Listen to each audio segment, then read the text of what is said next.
So let's talk about hormones.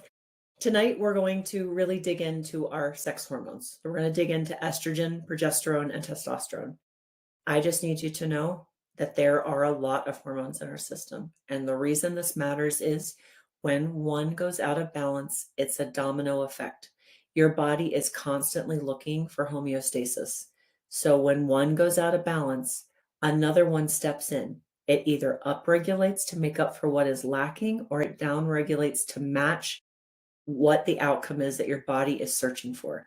So when someone's like, it's just my thyroid. No, honey, it is never just your thyroid. It's not just one day you woke up and your thyroid was like, I gave up today. There are other hormones that are then compensating. And why? Why is your thyroid like waving the white flag?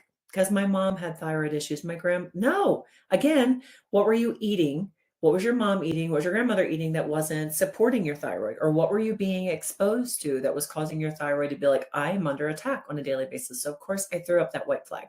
So, anyways, I just need you to know that when one hormone is out of balance, other ones compensate. And so, how long can something compensate before another one goes out of balance? And it's like, I can't compensate anymore. And then somebody else steps up and steps in. And so, this happens with our sex hormones. This happens with our metabolic hormones. This happens with our thyroid hormones. They all kind of come in and try to compensate together. This is a chart that I wish all of us were shown in puberty. And I think it would have been so much better. We got told that puberty was going to be a wild ride. So you can see this wild roller coaster ride as our hormones are like kicking in for the first time. And your body's like, maybe, maybe not.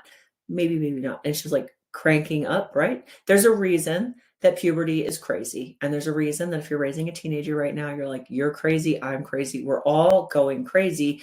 And it's because your adolescents are going through this. Well, you're most likely going through this because nobody warned us about the second roller coaster ride. Nobody said, here's what's coming, because again, our grandmothers were on morphine. So they didn't feel all this funness, right? So nobody's talking about it. And we're not talking about how early it kicks in. So I love sharing personal stories. So I'm going to keep sharing them. And if I keep getting a dry throat, excuse me for reaching for my water yet again. So I had my ninth, he is 6. So I had him 6 years ago. So around 37 and around 37 years old. I'm dealing with postpartum, ninth child. And all of a sudden, it's a different experience. And I experienced this actually a little bit with my eighth as well. And I was like, listen, I've done this a few times. This is weird. This is not traditional postpartum. This is strange. My breasts hurt all of the time. My ears were itchy. Like, I was like, I clean my ears on a daily basis. Why are my ears itching so bad?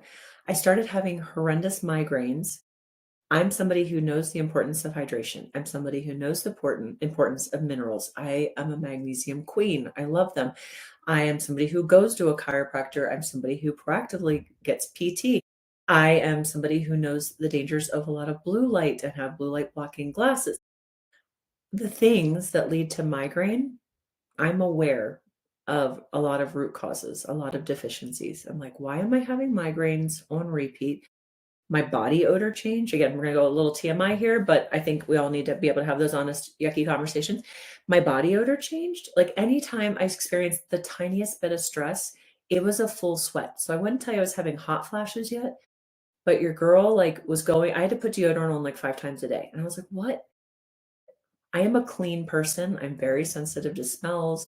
It was very weird.